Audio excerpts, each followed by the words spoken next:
시간 예배를 위해 우리를 대표해서 김현숙 권사님 기도해 주시겠습니다.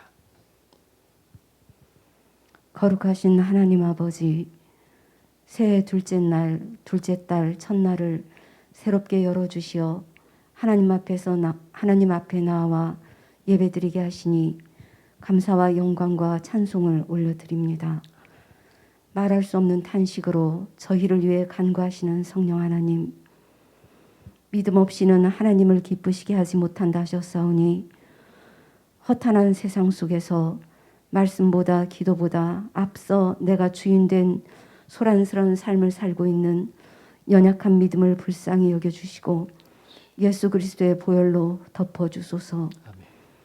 2023년 올해도 사랑의 빛교회 성도들의 걸음을 인도하시어 모든 기관과 부서가 주를 닮아 거룩한 영으로 채워져 아버지를 기쁘시게 하는 교회 되게 하옵소서. 아멘.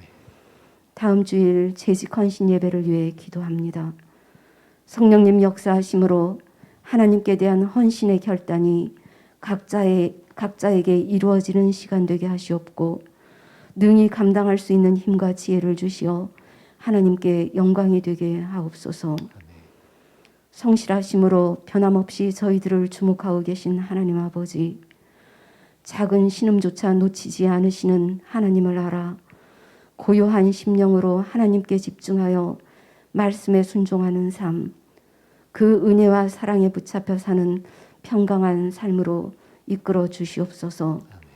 그리하여 순결한 믿음으로 거룩한 예배를 감사와 기쁨으로 올려드리는 자들 되게 하시옵고 팔복을 누리는 예수님 닮은 자로 승리하게 하시옵소서. 우리의 능력이 되시고 환난 날에 피난처 되시는 하나님 아버지, 열방에서 사역하시는 선교사님들이 하나님 공급하시는 힘으로 하나님 뜻 이루어 드리기를 기도합니다. 저들의 발길이 닿는 곳마다 하나님의 나라가 확장되게 하시고 선교사님들과 그 가족들의 건강과 안위를 지켜주시옵소서. 또한 부르짖어 기도할 때 필요를 채워주시옵소서.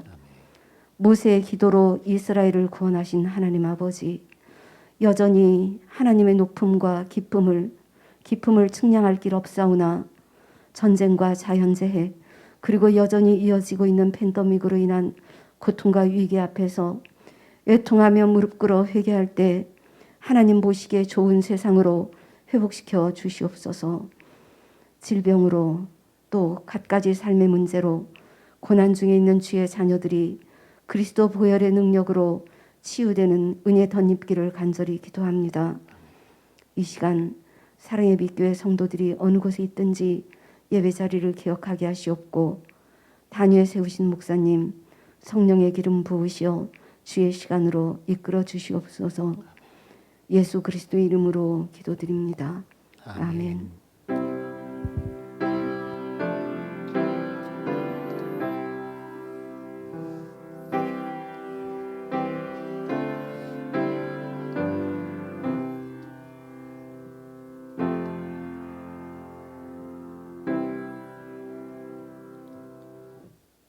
오늘 우리에게 주시는 하나님 말씀은 마태복음 9장 1절부터 8절까지의 말씀입니다.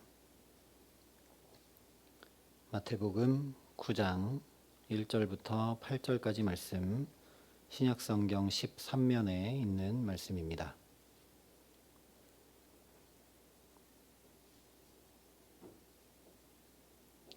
마태복음 9장 1절부터 8절까지 말씀을 제가 봉독해 드리겠습니다. 하나님의 말씀입니다.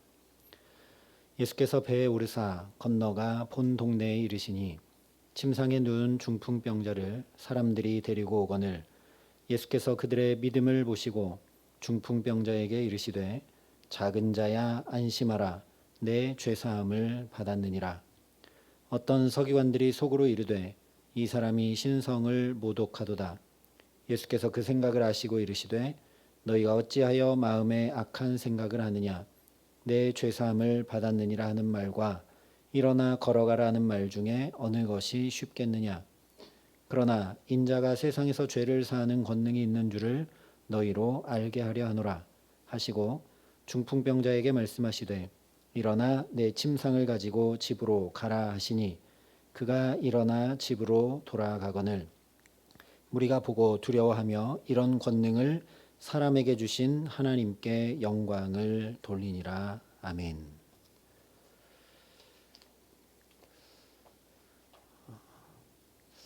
만약 오늘 이 마태복음 9장의 장면과 같은 일이 지금 여기서 일어나면 어떻게 될까요?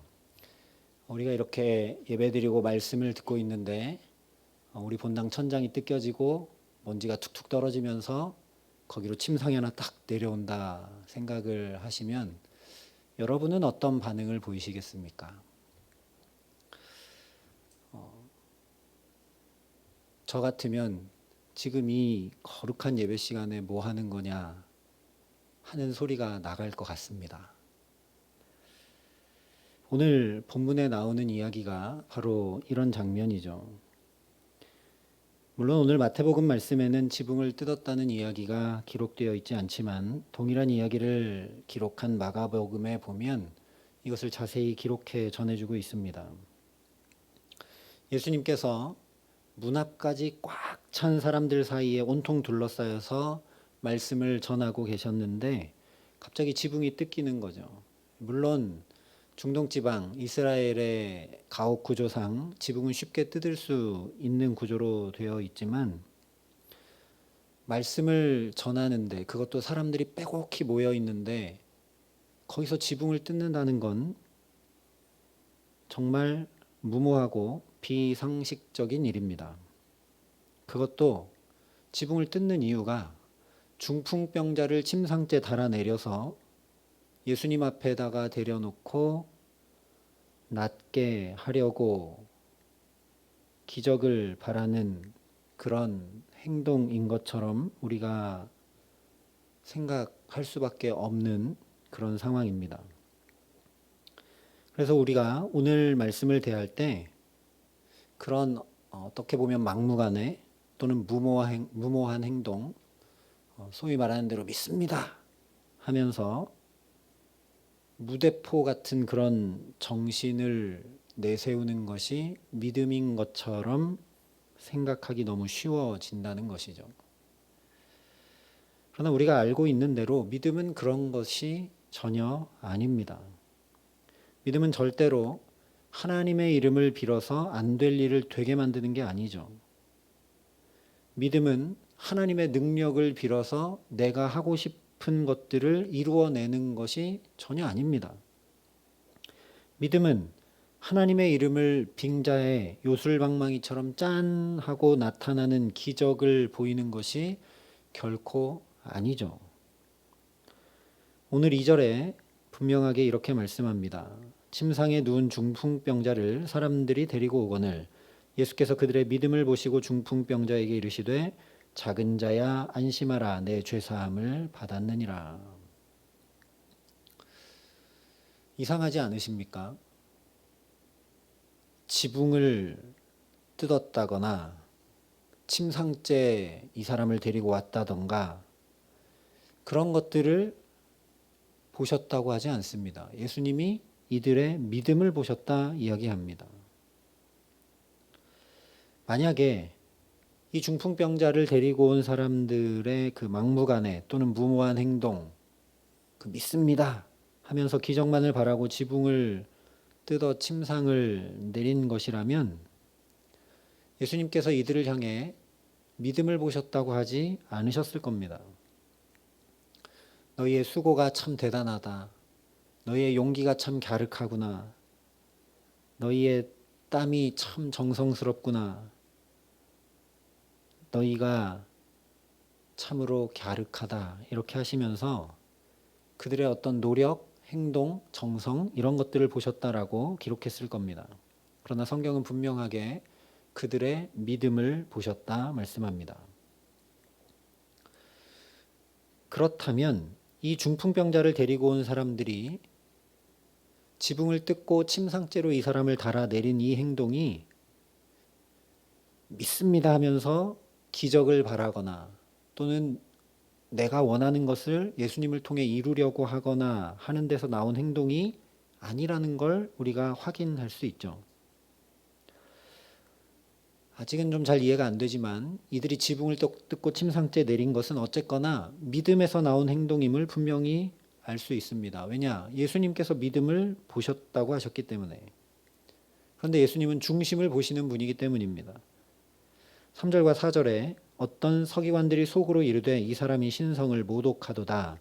예수께서 그 생각을 아시고 이르시되 너희가 어찌하여 마음에 악한 생각을 하느냐. 예수님께서 서기관들이 속으로 악한 생각하는 것을 아셨다 말씀하고 있죠.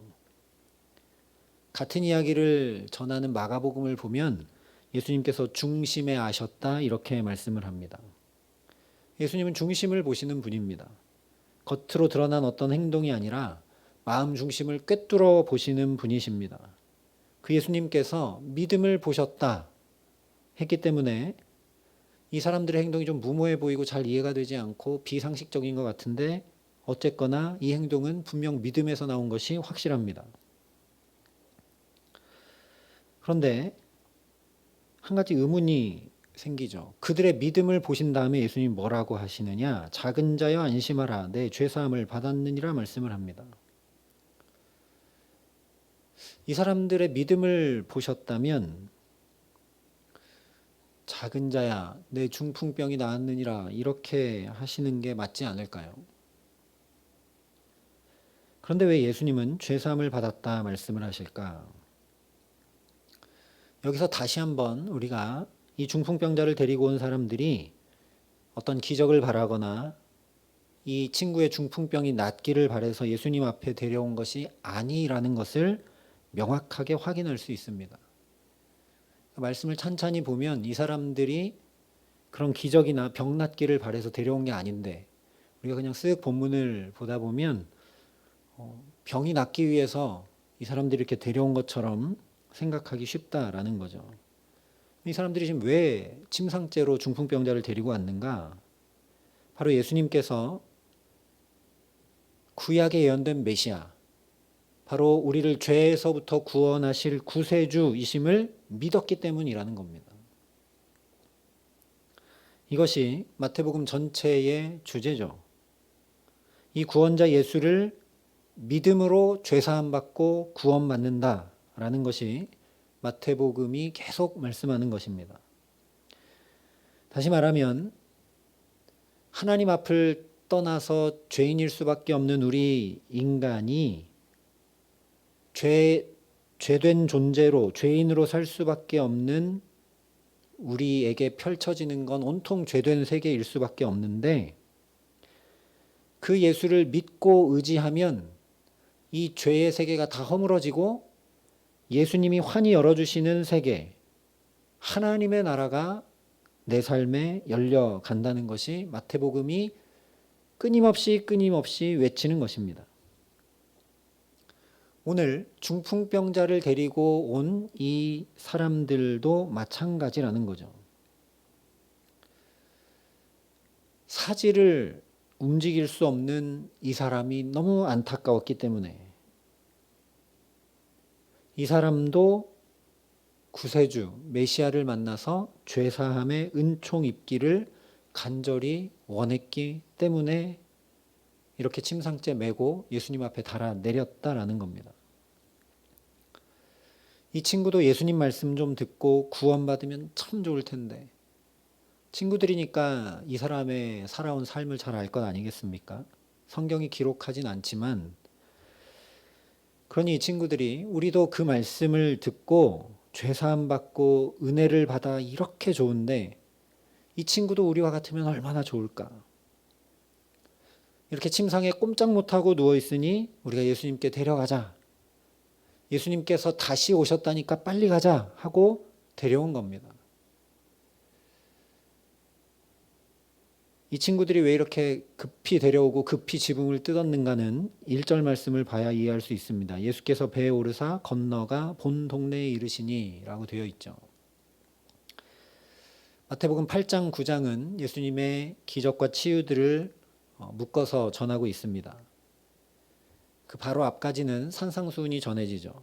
예수님이 산 위에서 말씀하시고 산 아래로 내려오셨을 때 무리들이 따라왔는데, 그리고 나서 8장 5절을 보면 가버나움으로 들어가십니다.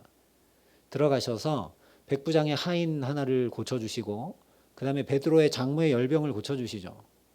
그런 다음에 많은 사람들이 쫓아오고 하니까 예수님이 건너편으로 가라 하고 배를 띄우셔서 어디로 가냐면 가다라 지방으로 가십니다. 그래서 거기서 귀신 들린 자를 고치시죠. 돼지떼에게 귀신이 다 들어가 몰살당하고 그 사람이 온전케 되고 자기 마을로 돌아가 복음을 전하는 놀라운 역사가 일어납니다. 그리고 나서 다시 가다라 지방에서 배에 오르셔서 다시 건너오셨죠. 그러니까 건너편으로 갔다 다시 건너오셨으니까 가버나움으로 돌아오신 겁니다.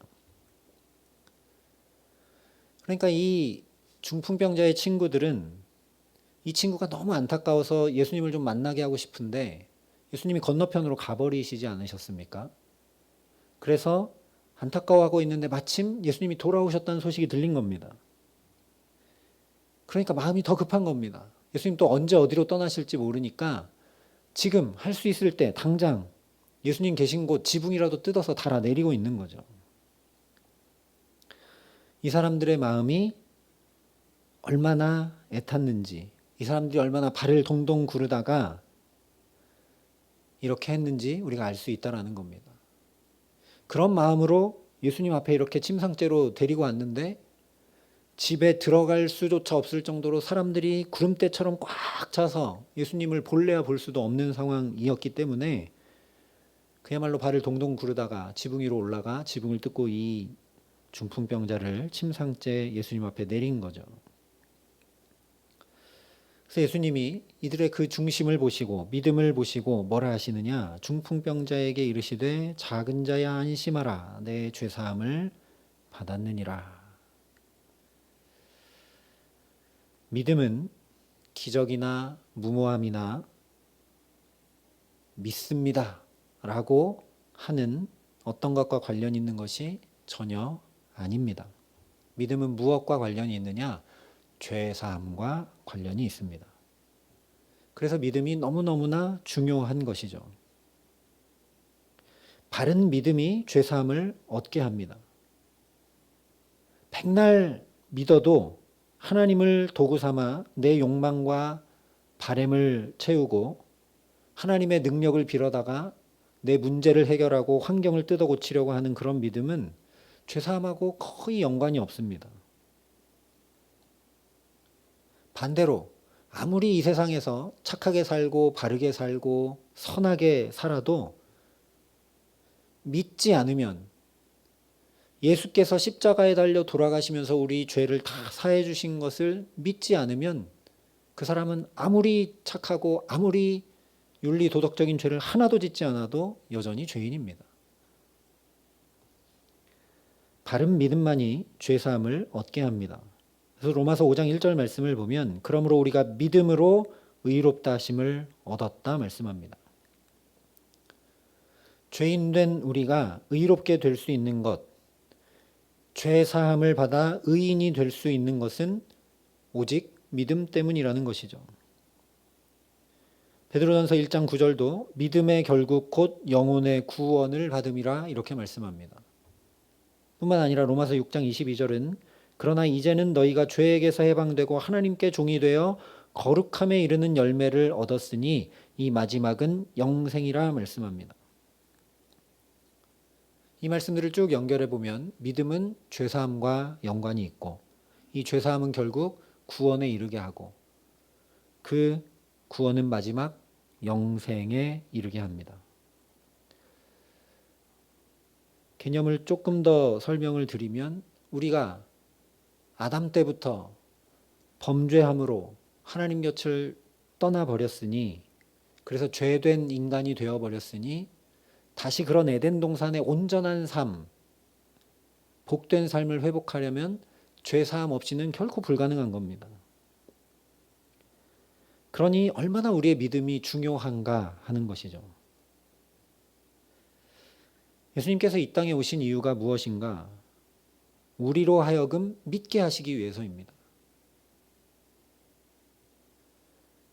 하나님이 구약 내내 온갖 기적과 또 능력과 또 그의 선지자들을 보내고 또 보내셔서 말씀하신 것들과 수없이 역사했으나 믿지 않았기 때문에 이제 친히 예수님께서 말씀이 육신이 되어 우리와 똑같은 모습으로 우리 곁에 오셔서 믿도록 하시기 위해 찾아오셨다라는 것이죠.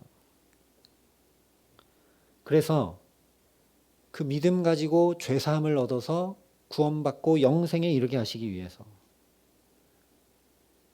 복잡하니까 다 빼면 우리에게 온전한 그 하나님 나라를 이루고 누리고 살도록 하시기 위해서입니다. 이것이 가장 중요하기 때문에 예수님께서 작은 자야 내 중풍병이 나았다 이렇게 얘기하지 않으셨다라는 거죠. 작은 자야 안심하라 내 죄사함을 받았느니라 말씀하신 겁니다. 이렇게 말씀을 드려도 좀 관념적인 것 같고 어려운 것 같죠. 그런데 이 믿음을 한번 사랑으로 바꿔 생각해 보시기 바랍니다. 이 친구들이 침상째 중풍병자를 메고 와서 발을 동동 구르다가 지붕도 뜯어서 예수님 앞에 내린 것 무엇 때문입니까? 사랑 때문이죠. 얼마나 이 친구가 안타까웠으면 지붕이라도 뜯어서 주님 앞에 데려다 놨을까요? 예수님께서 우리를 위해 이 땅에 오신 이유도 사랑 때문이죠. 말씀하시고 또 말씀하시고 기적도 나타내 보여주시고 선지자를 보내고 또 보내셔서 또 말씀하시고 또 깨우쳐셔도 안 돼서 그 타는 듯한 마음을 가지고 예수님께서 이 땅에 오신 것이죠. 어떻게 하면 구원받게 할 수 있을까? 어떻게 하면 온전한 하나님 나라를 얻게 할 수 있을까? 그 불붙는 것 같은 사랑 때문에 예수님이 이 땅에 오신 것입니다. 그래서 베드로전서에 무엇보다도 뜨겁게 서로 사랑할지니 사랑은 허다한 죄를 덮느니라 말씀했습니다. 그러므로 우리가 믿는다는 건 곧 사랑한다는 겁니다.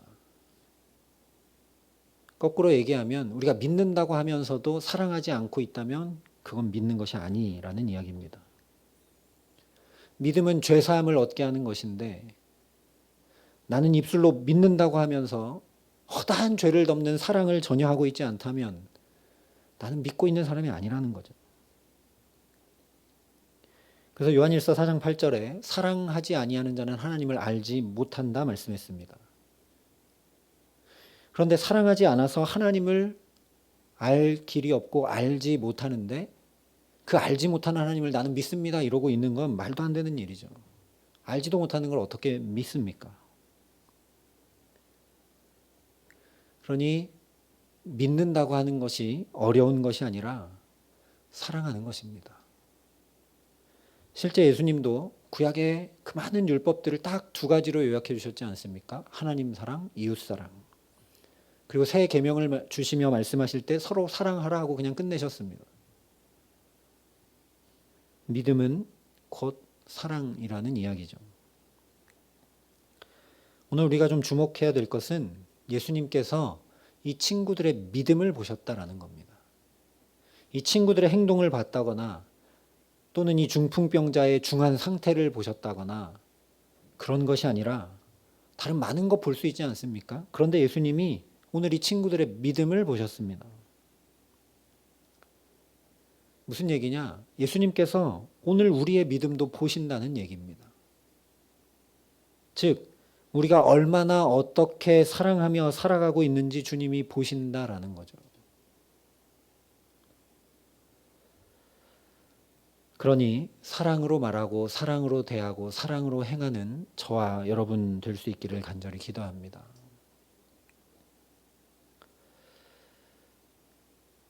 근데 한번 잘 생각해 보시기 바랍니다. 지금 이 중풍병자를 데리고 온 사람들은 예수님께 그들의 믿음을 인정받고 확인받았지 않습니까? 그들의 믿음을 보셨지 않습니까?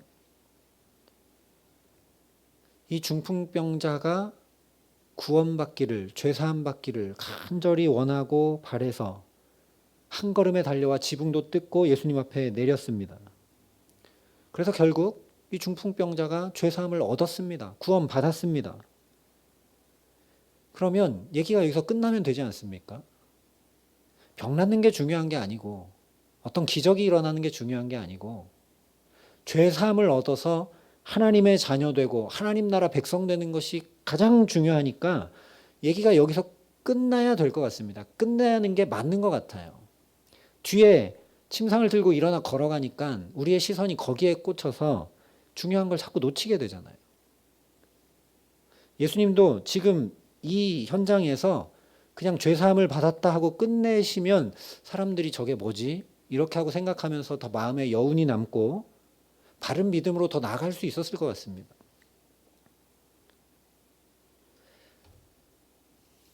그런데 예수님이 어떻게 하시느냐? 병을 깨끗이 고쳐주시죠. 일어나 내 침상을 가지고 집으로 가라 하시니 그가 일어나 집으로 돌아가거늘. 왜 병을 고쳐주셨을까? 그 대답은 바로 4절부터 6절 말씀에 나옵니다. 예수께서 그 생각을 아시고 이르시되 너희가 어찌하여 마음에 악한 생각을 하느냐? 내 죄사함을 받았느니라 하는 말과 일어나 걸어가라 하는 말 중에 어느 것이 쉽겠느냐? 그러나 인자가 세상에서 죄를 사하는 권능이 있는 줄을 너희로 알게 하려 하노라. 여러분, 우리 입장이 아니라 이 누워있는 사지를 움직일 수 없는 중풍병자 입장에서 무엇이 쉬울까요? 내가 죄사함을 받았느니라 하는 것이 쉬울까요? 네가 일어나서 침상을 들고 가라 하는 것이 쉬울까요? 어려우신가요? 사지를 못 움직이니까 일어나서 침상 들고 가라 하는 것이 말도 안 되는 일이고 그야말로 어려운 일이겠죠. 이 중풍병자 입장에서는 어차피 지금 못 움직이고 있으니까 죄사함을 받았느니라 이건 받기만 하면 되니까 이게 쉬운 일이죠. 그런데 예수님이 말씀하시자 자기 뜻대로 전혀 움직일 수 없는 이 중풍병자가 일어나 침상을 가지고 걸어갑니다. 더 어렵다고 생각할 수밖에 없는 일이 너무나 쉽게 자기들 눈앞에 펼쳐지게 되는 것이죠. 이것이 예수님의 권위와 능력을 드러내 줍니다.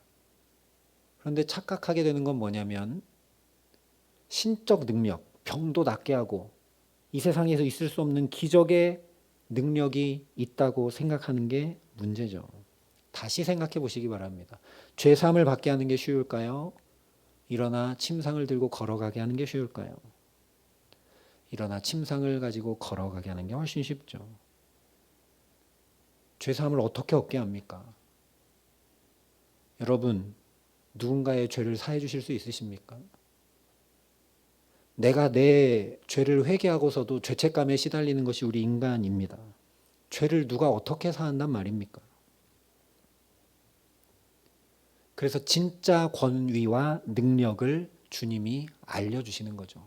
죄사함의 권세가 누구에게 있는지 보라는 겁니다.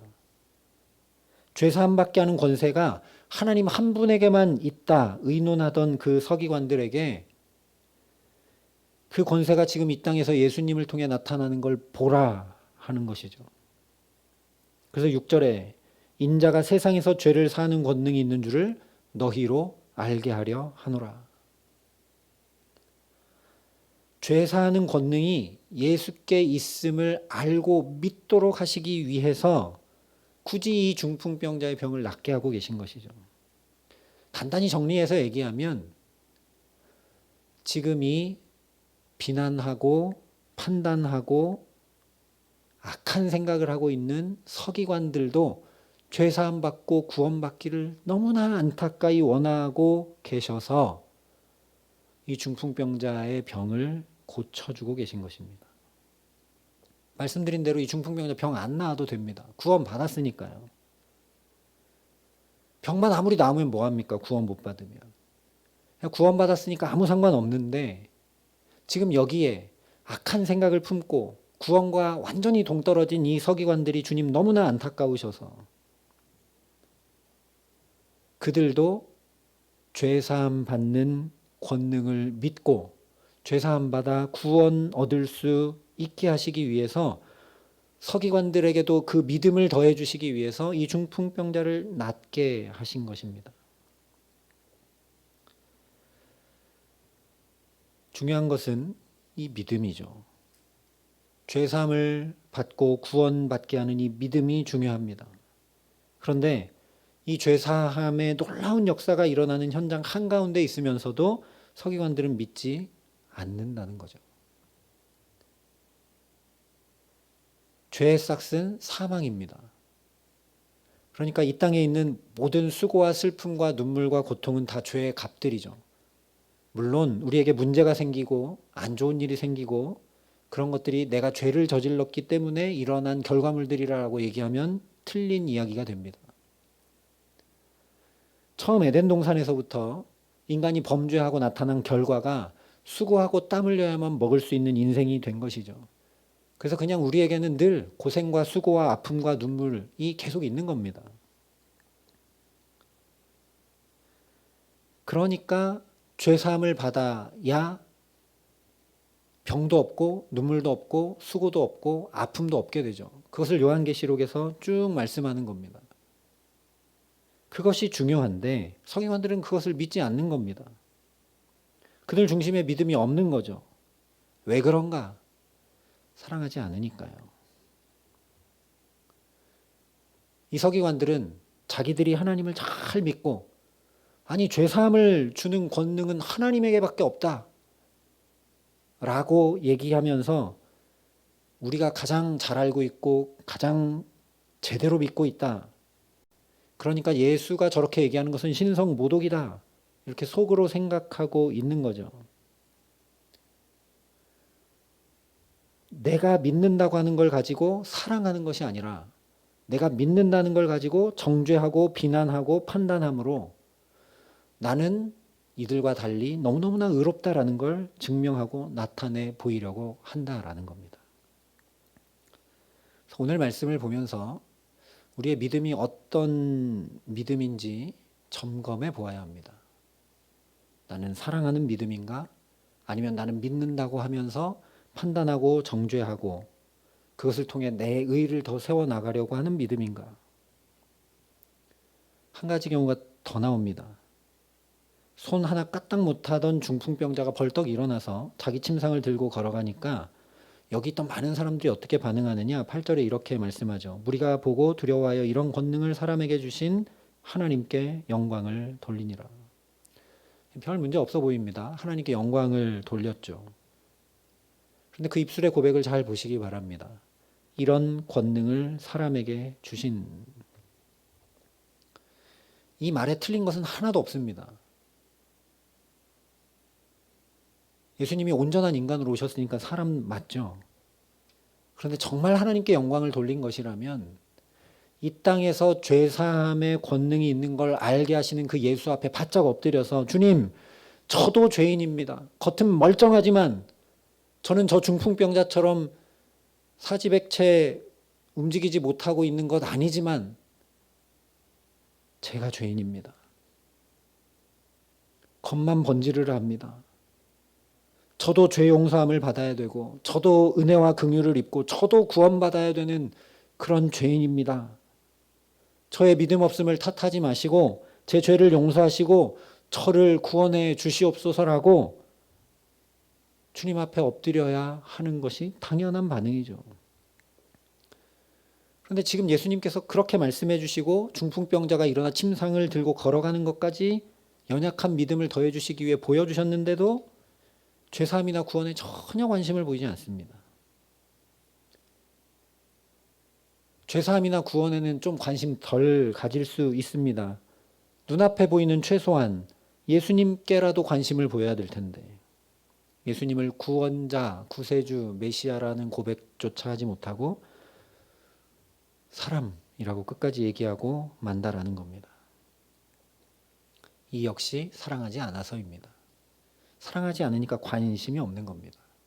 우리도 그렇죠? 사랑하지 않는 대상이나 물건에 대해서 아무 관심이 없습니다. 그러나 다른 사람들은 다 관심이 없어도 내가 사랑하는 대상은 다른 사람 다 그냥 스쳐 지나가도 100만 명이 있어도 내가 사랑하는 대상은 보입니다.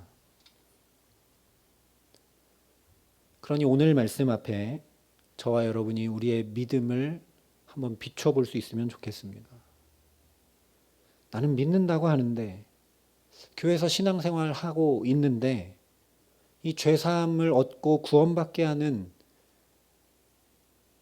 주님이 우리에게 보여주신 그 사랑에 나는 무관심하고 있지는 않은가? 영적으로 본다면 아직 예수 믿지 못하고 구원받지 못한 수많은 영혼들은 오늘 이 중풍병자처럼 사실은 겉으로는 움직이는 것 같지만 하나도 움직이지 못하고 하나님 앞에 한 걸음도 나오지 못하고 그 자리에 그냥 있어서 내가 침상째로 떼매고라도 와서 주님 앞에 데려다 놓아야 하는데 나는 무관심한 채 그냥 있지는 않은가? 아니면 서기관들처럼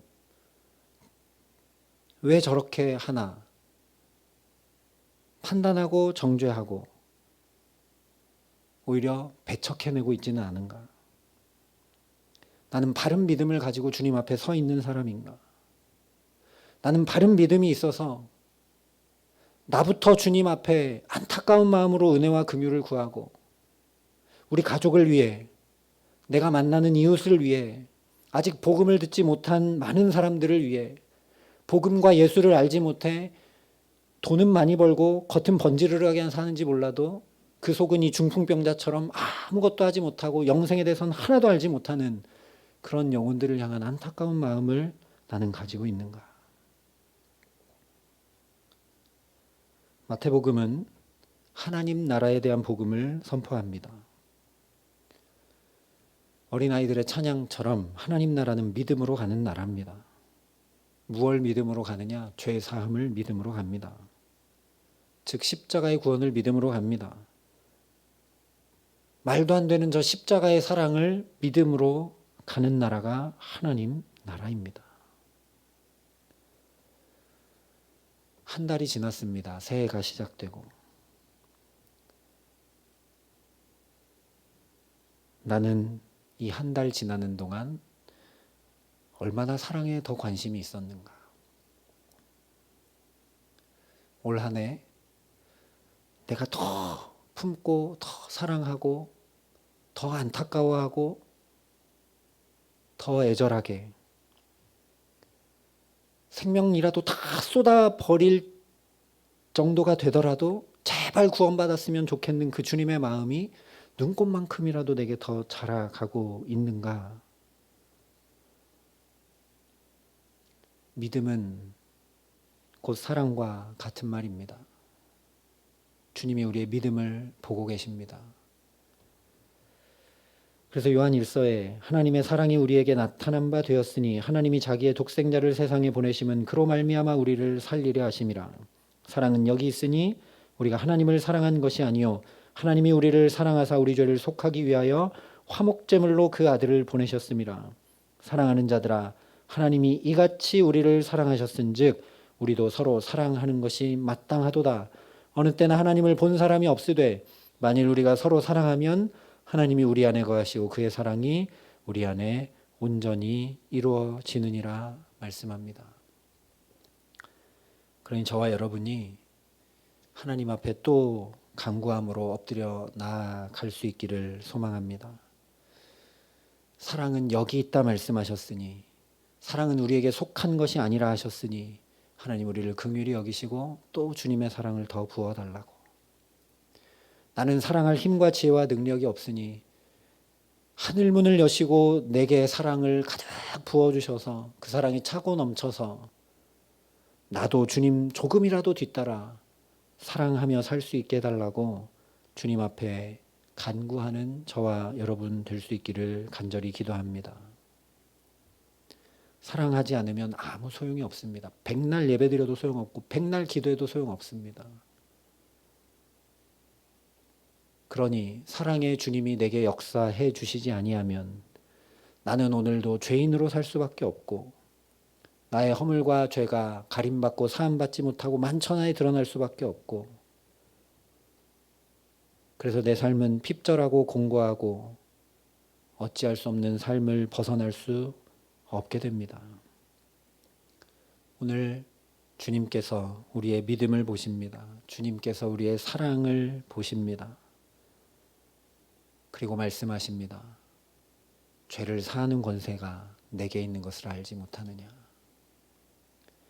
내 생명을 다 던져서라도 구원하는 권세를 하나님 아버지께서 내게 주신 걸 알지 못하느냐. 우리에게도 물으십니다. 그러니 우리도 주님 앞에 고백하며 나아갑시다. 주님, 내가 믿습니다. 주님이 구원자이신 것을 믿습니다. 주님이 나를 붙드시면 내가 지금 이렇게 중풍병자처럼 아무것도 못하고 있는 것 같아도 능히 침상을 들고 일어나 걸어가는 구원에 이르게 하시는 분이 주님이심을 믿습니다. 내 삶을 온전히 새롭게 하시고 나같이 이기적이고 핍절한 삶도 사랑하는 삶으로 능히 바꾸어 놓으실 수 있는 분이 주님이심을 믿습니다.